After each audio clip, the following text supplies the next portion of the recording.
my hit rate on profitability on these high dollar cards so far, what did you say it was, Odin? It's like 50-50. 50-50? Yeah. We're losing money on like half of these cards. What is the total value? Okay, so we're looking at about... Nice. Folks, we got a lot of nice updates for you today. Starting out, look at this. Look at how this console in special edition wall is looking. This is largely, gotta give a couple shout outs here, first of all. Got this beautiful CIB Game Boy. Look at this. You have never seen a 2DS XL Hyrule Edition in this condition before. Absolutely beautiful little handheld wall here. We have a few handheld consoles that have not been priced yet. Did I say handheld consoles? A few full grown-up consoles that haven't been priced yet that are complete in box. But most importantly, look down here. All of these boxed up complete consoles with an OEM controller, with their hookups tested, cleaned, working in beautiful shape, all organized down here. And guess whose handiwork this is? Let's come on over here into this other corner. It is this gentleman right here in his elven workshop. What's happening over here? Right now, I have all the consoles we've gotten from collections and stuff cleaned and all tested. I'm just pairing them with components and everything, cleaning the components and just seeing like what we have, what we need to order in before the store opens, stuff like that. Makes sense. So all of these, what stage of repair are these GameCubes in? Cleaned, they just need cords. Okay, but we may or may not have the cords. Yes, correct. Or the controllers. Looks like you've done a great job with the controllers over here. Have these been tested? That's what I'm doing today. I'm going to be testing them, cleaning them, and getting those ready. Okay. A lot of those are probably going to end up just being controllers we sell in store. You may actually want to wait a little bit because it's on my to-do list for today to get our full testing station set up. That would make my life so much. Yeah, so then you could go a little bit more rapid fire with the controllers. Let me show you guys what the vision is for that right now. We'll head over to Aaron over here, who is previewing it for us. So you're in the middle of getting a ton of... I have saved the best for last. I'm doing the really fun stuff, guys. I've got all of our Pokemon copies, so trying to get all of these bad boys in, priced up, out to the shelf. That is a straight up flex, this little countertop right here. It's pretty cool. Love to see it. One thing that you guys may not know about Aaron yet, he is ranked top 25. Whoa, no. That's a little bit high. I don't know if YouTube is ready for that. Okay, you technically said top 25 to 40. Yeah, no, 25 is a bit much. Yeah, top 40. Top 40 in the state in Super Smash Bros. Ultimate. Do you want to elaborate on that at all, or did I just expose you? I have been exposed. Yeah, I didn't know that was making a cut, but okay, yeah. There's a lot of good players that don't play anymore, and in a game that old, you know, if you still stick around, you still show up, then yeah, that can be. You're not gonna offend anybody by being proud of your claim to fame here. Well, I'm not proud of it. Well, folks, the vision for this little testing station back here is we actually disassembled one of the like middle standing floor units that I had that like goes 4 ways. You can take a peek over there at the $5 shelves, which we'll get to in a little bit. We disassembled one of those and we took 2 of whatever these things are, the little mini walls. We're gonna mount these each right here, boom, boom. And then we're gonna have a big TV in the middle with a huge like 16 port switcher in the middle. So we'll have cords from consoles coming to the switcher here, cords from consoles, switcher here, big TV here, and when we're not actively testing consoles, we'll have either like the Quick Flips channel playing, we'll have some gameplay, some maybe slides with announcements for the store of things that are going on. And the coolest thing is we're actually going to drill into this wall so that the power cords for each of the consoles will go through the wall and attach to, like, what are these things called? A surge protector that is mounted on the closet on the other side of that wall. That's the vision for the testing wall, which will make Logan's life way easier. Ooh, here's something that I almost forgot. In that same area. This last weekend, I spent a ton of time pricing out all of our plush. Actually, technically not all of our plush, because these still don't have prices. I'm waiting on one of those little pricing guns that you like stick a little plastic thing through a soft thing and then you put a price tag on it. Anyways, because a lot of these don't necessarily have tags to affix them to, this one does.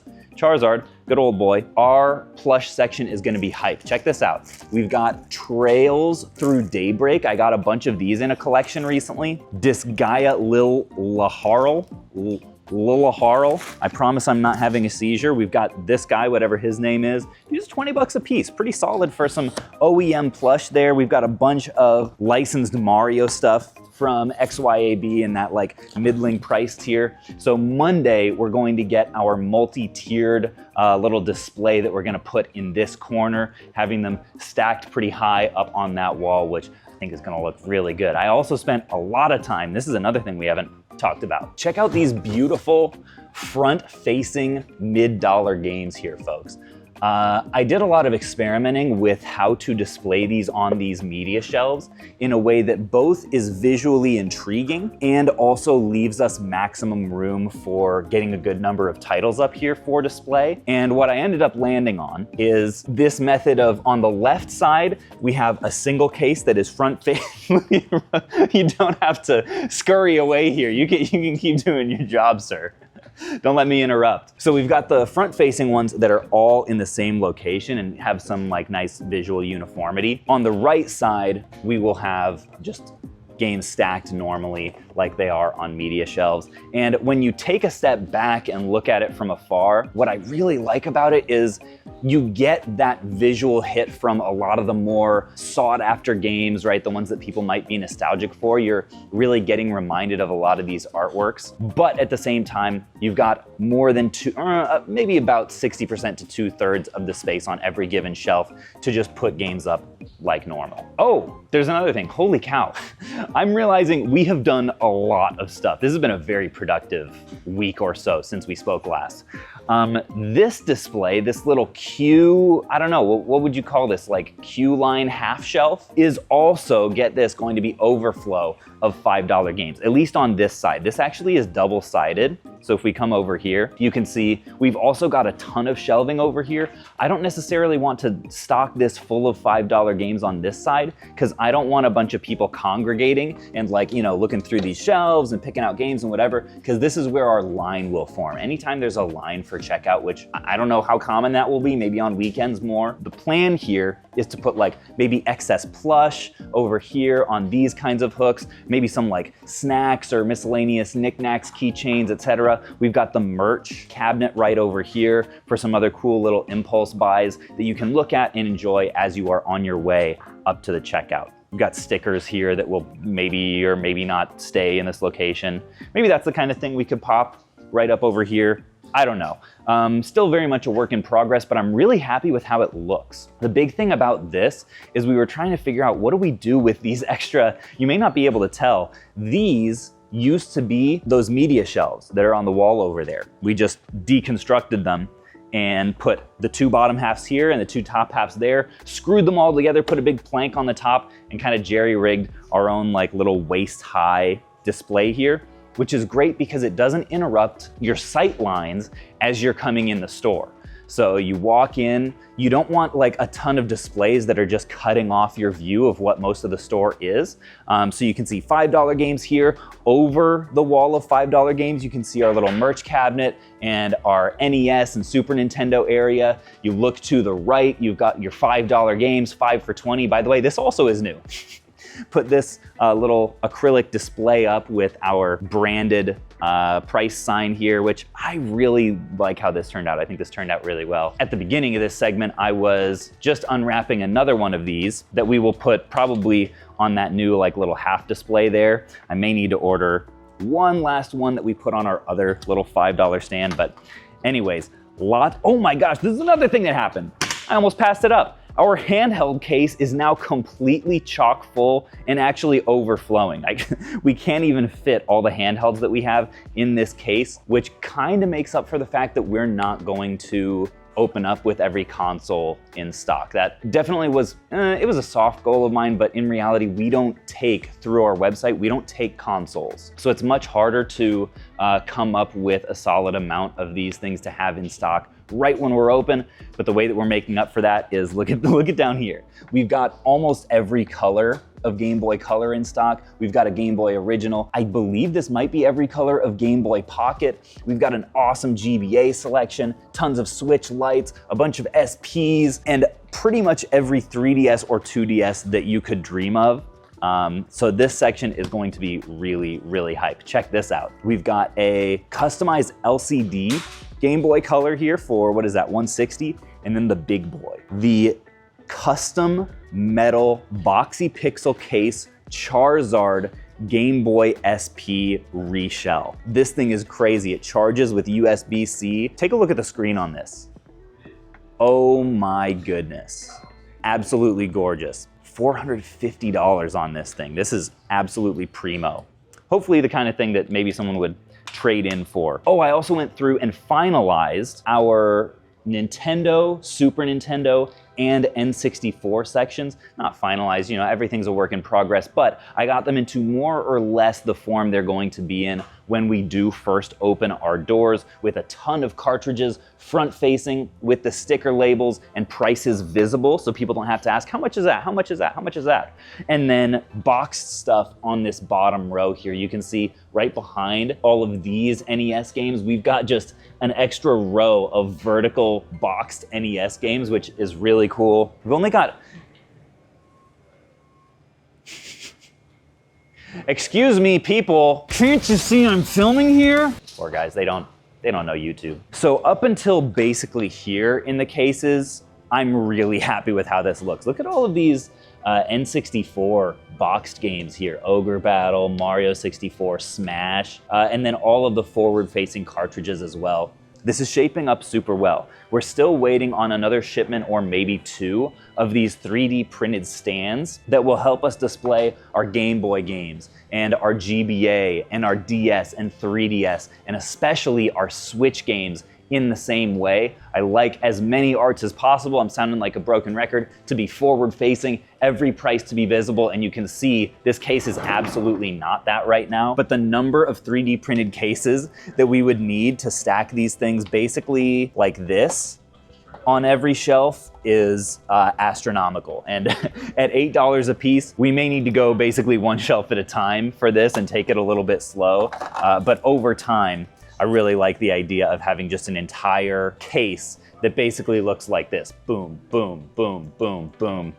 We'll see if we're able to get there. On the bright side, even when they are stacked suboptimally, you can see very clearly our selection is really, really good with Switch stuff. So feeling pretty hype about that at least. So this is one other thing I think I probably haven't mentioned. I bought this lot on eBay. This is a ton of vintage Bandai Pokemon finger puppets. Check this out. We've even got a Charizard one. I bet he'll sell fast. Mudkip. We've got Weavile. A really good mix of like classics and like kind of obscure characters here, which I like. I wanna say I paid under $2 a piece for these. So maybe they'll be, you know, $3, $4, something like that. We'll do some sort of a bundle deal like with the $5 games in this nice little acrylic tray. Up until this point, these other two trays down here have not been full because I've been waiting on this little bag of stuff right here. Let's see what's inside. Oh yeah, this is the good stuff. We've got not only a little restock of stickers to put in a potential future sticker tray, but we've also got a ton of like Pokemon and video game related pins. And not only that, also a bunch of Pokemon and video game related croc charms. So we'll have multiple things in these like low dollar categories. I think these might also, no, these are pins. We've got some keychains coming at some point as well. Just these little bundleable knick-knack kind of things. These I think we can sell for fairly close to what we sell stickers for, right? Like $1 a piece or 12 for 10 bucks, something like that. And it's gonna make this section of the store or wherever we end up putting these just really fun for especially kids to just go through and be like, ooh, I want a Charmander and an Ultra Ball, Ash Ketchum, Pikachu. And I feel like it'll just kind of give that sense at a really accessible price point of, oh, when I go into Quick Flips, I truly never know what I'm gonna find. So I just opened up this package and it's from a frequent customer. His name is Kai, so shout out to Kai. He sent us about 78 items for around $3,000, which is not often a crazy amount to see, but the gap between those two is insane. So like you could see here, he sent us everything that we really pay well for. You can see all the different Pokemon games. You can see Yu-Gi-Oh! Fire Emblem, Tomodachi Life, which is like really popping off right now. All these Mario games, everything that we really pay well for. But he also sent us these. And we get cases from time to time, but every single one of these have something in it. And I've never gotten more than like 2 at once. So we're gonna go and jump in, see what kind of things are in here. I don't know if there's any cool additions in here or they're just filled with games, so let's see. First, we're gonna open up this one. Bro, I already just said addition. So this one's actually really, really good. If you checked our previous short that we had almost 5 of these, we paid about like $200 something for them. Pretty nice. And you can see here, the screen is great. We see little use, but either way, still really, really good. Now we have this. Our prepper Jeff is a new hire. I don't know if he's shown on our videos yet. He said he actually used to own this. So I don't know if he ends up wanting this or he said no. Oh boy. Oh, okay. Here we got blue. Oh my gosh, we got yellow. Are these all Pokemon games? No, we got Kirby, the Nightmare in Dreamland. That's authentic too. That's awesome. Pokemon. What is it? Mystery Dungeon. I know this is one that we really pay well for, and it's actually my favorite Pokemon game. The story is insane. Dude, he sent us like every single Pokemon game in the Game Boy Color. Here's Silver. And then we got Bunny's Bunch. I didn't even know they made a bunny game. This whole thing feels like an unboxing. Ah, and there you go. Here's another one, a 3DS XL. Or not 3DS, sorry, DSi XL. I'm gonna get roasted in the comments again. Another console we pay really well in, and that's just the first one. We have a red DSi, which is, again, really great. We don't really see the red one. We get the black one a lot. But I'm more curious about this. Is this not like a trademark issue? It's Mickey Mouse, right? I don't see the Disney logo anywhere, but we got the fat Nintendo DS stamp right there. What is that? I don't know what that is. I've never seen that before. Is this a reshell? What is this? If anyone knows what that is, let us know in the comments. But so far that looks good. I've never seen that. We'll probably have to double check. More games and good ones. Oh my, dude. Pearl, Diamond, and another Explorers of Sky. Oh, here we go. This is another great addition. This is the one, I think it's just a regular new Super Mario Bros. 2. Oh my gosh. Not 1, but 2. Really cool Mario consoles for the 3DS. And then finally we end up with a 3DS Flame Red. And okay, so I'm not losing my mind. I guess every one of them have Anatel. Again, I don't know why that brand's on there. If you guys know anything about that, I would love to know. Again, super cool thing, so thank you, Kai. So folks, the process that we're going through right now is learning how to price Pokemon cards, which I've literally never done before. I got a crash course at one of the last conventions. Odin just informed me that my hit rate on profitability on these high dollar cards so far, what did you say it was, Odin? It's like 50-50. 50-50? Yeah. We're losing money on like half of these cards because even though I got them for like 20-25% off of sticker, the market has changed so much in the last, what's it been, month? Yeah, month and a half. So not looking too hot right now. Yeah. Fortunately, these guys are doing an awesome job and just cranking through, getting stickers on these bad boys and getting them into our cases.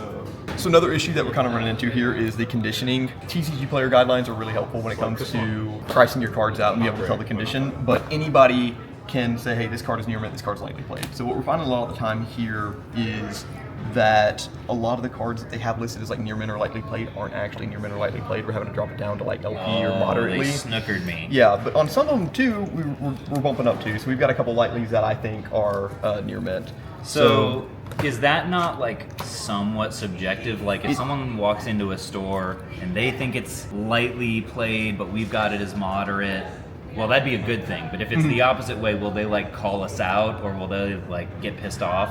I mean, I don't think that it'll be like super angry, like, oh, this is like near mint, lightly played, or anything like that. Like they'll say, hey, I think this is that, and then you can kind of come into like talking about it. Usually it's just used as a tool to haggle, but if you really want to like put it into like solid terms, TCG Player does lay it out here. Okay. And it's like no less than 3 marks or damage that is visible on both the front and the back, stuff like that. So that can clearly drop it tier by tier until you end up damaged. So it is somewhat objective. Yeah, there are definitely like, hey, like there are this many imperfections on this card. It cannot be lightly played, stuff like that. So if I was smarter trying to hunt for deals at conventions, I would be pickier with conditions and maybe say to vendors, hey, this might be more moderately played than lightly played. Could we maybe reprice this and then do the 20% off? Yep. For the bulk price or something like that? Are people generally kind of receptive to that? Oh, 100%. Like there's always a give and take. Yeah. Yeah, especially in like the secondary collecting market, you've got to be willing to haggle. Some people are not going to like it, and some people are like sticker price only, but it doesn't hurt to try. Well, we're doing our best to be pretty conservative with prices here so that, you know, people don't have to haggle to get a good deal. People are hyped for the cards in the store, so I'm excited. We're gonna have a stocked case, at least at opening. Maybe it won't last. Maybe they'll all get gobbled up, but it's looking promising for sure. We're definitely going out of our way to scrutinize the cards too, and again, that's why we're dropping it down to. Like if it says LP and we look at the card and it's moderate, it's gonna be moderate here. So nice. Yeah. Love to see it. All right, guys. So we honestly haven't been very truthful with everybody. I know everybody's been seeing a lot of changes. There's a lot of additions, there's a lot of new people, and we haven't been fully truthful. We're actually not doing too well. We spent a lot of money on security. We spent a lot of money on a lot of different things and hiring people, and it's actually gotten so bad that our landlord has decided to take our parking lot.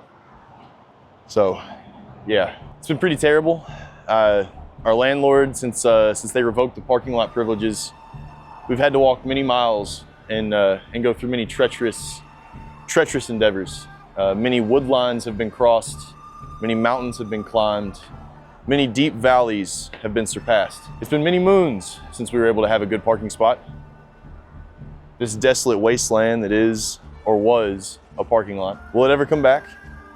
Will we ever get to experience what it's like to only be a few short strides from this overfilled garbage can? And to be able to just be a few short steps from being locked inside of this building where we just work relentlessly day in and day out. I don't know what the future holds. I don't know what life is anymore. I got this job and I was in a big, beautiful house. I was in the basement. There's air conditioning, food, water, atmosphere. I had an actual parking lot. No matter who protested to it, I had an actual parking lot, a place for my vehicle to live. Not anymore. All right, folks, it is the next day and we have the final total, the final damage of how much I either profited or lost on all the cards that I bought from the convention. Okay, let me know first, what is the total value? Okay, so we're looking at about $4,100. Okay, so ordinarily I'd really like to be making at least $2K in profit on that. Is that? That would be really cool. Yeah. Okay. Yeah, about 50%. Yeah, that's like, right. Yeah. Like you'd like to do that as a retail store. Yeah. Okay, let me know what is our net on this stack. If there's 4,100 between these two stacks, right? We spent 35 on them, 3,500.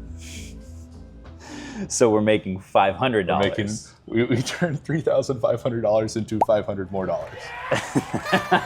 Honestly, we're not losing.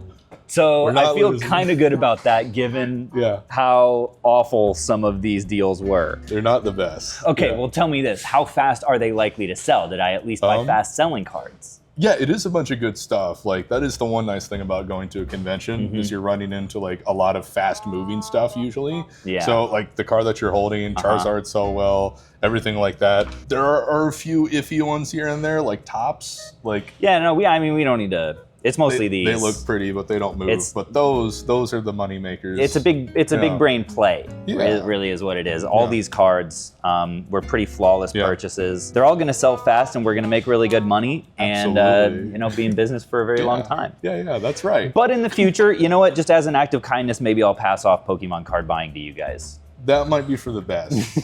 Or at least, have somebody go to conventions with you. Folks, come to Quick Flips Video Games for Topps Venusaur. Only paid $3 for this, and it's definitely worth more. But you know what? Maybe we'll just sticker it at $1 because Sure. We're nice like that. We're nice like that. All right, I'm gonna go in my office and rethink my life. Yeah, just maybe do some Pokemon research too. Dear Caleb, what is the likelihood that at some point in the future you create your own online selling platform to avoid Amazon fees while continuing to sell online? Well, Sergeant Schnoodle, I can do you one better than that. Most of you guys are probably already familiar with the website that we have in place, myquickflips.com. It is the vehicle through which we buy tons and tons of collections, mostly from viewers like you. Thank you. Shout out to PBS. This process that Shina is going through is our intake process, where we check everything in and make sure that everything is up to snuff. There's no missing games, there's no extra games that we need to pay people for, and that everything is in good condition. But imagine this. Imagine a future in which on our website, you can not just select to be paid either through PayPal or eChecks, but you could also select store credit. This would mean that if you want to build up store credit, you don't even have to come to our physical store. If you're, for example, saving up for the Hylian Shield 2DS complete in box, you could just ship us your collection remotely. And imagine this, if we also had a corresponding, say, Shopify website where all of this inventory that is now available in store is also available for purchase online, where you could also use the credit that you just earned from shipping us your collection, it would allow us to essentially operate like a local game store, but at a national scale, right? You sell us your stuff remotely, you get store credit added to your account remotely, you buy whatever the heck you want remotely. I don't really talk about that vision a whole lot because I'm the kind of guy that really likes to underpromise and overdeliver. But you know what? For Sergeant Schnoodle, sometimes you gotta make exceptions. So, Mr. Schnoodle, hopefully you like that. Hopefully you see the vision. I don't know whether or not that will come into being. As you can see from looking around here, we've kind of got our hands full just getting this store open, a plain old local game store, but I do see a lot of potential for it one day to be something pretty special and unique. One of the biggest things that we say around here is that we're playing to win the game 100-0. Our 100-0 value is a sports analogy, right? That if you are playing on an all-star team with the best players in the league, it's not enough to try to win the game, right? Those kinds of championship teams are playing to win 100-0. It's our shorthand for saying that we're trying to set our own bar. Right now in the industry, the bar is kind of on the ground, and we see it as our job to pick it up, right? And to reestablish it. As a kid, I was on this baseball team. And while I liked games, you know, games were always fun for me, I didn't really love practice. I really loved the outcome, not necessarily the process, right? And as a result, I was only ever a mediocre baseball player. I stopped after 3 to 4 years when everybody else started surpassing me in skill. The people who passed me loved to practice. At Quick Flips, we love to practice. We understand that it is the unsexy, behind the scenes, grinding XP that is what makes you ultimately into an expert. At Quick Flips, we don't just work smarter, we also work harder. That's 100-0. That's what we mean when we say that. When Caleb can't get the job done, he calls me. Woo! Stay down, stay down. Bro, that one is still alive. I don't like that at all.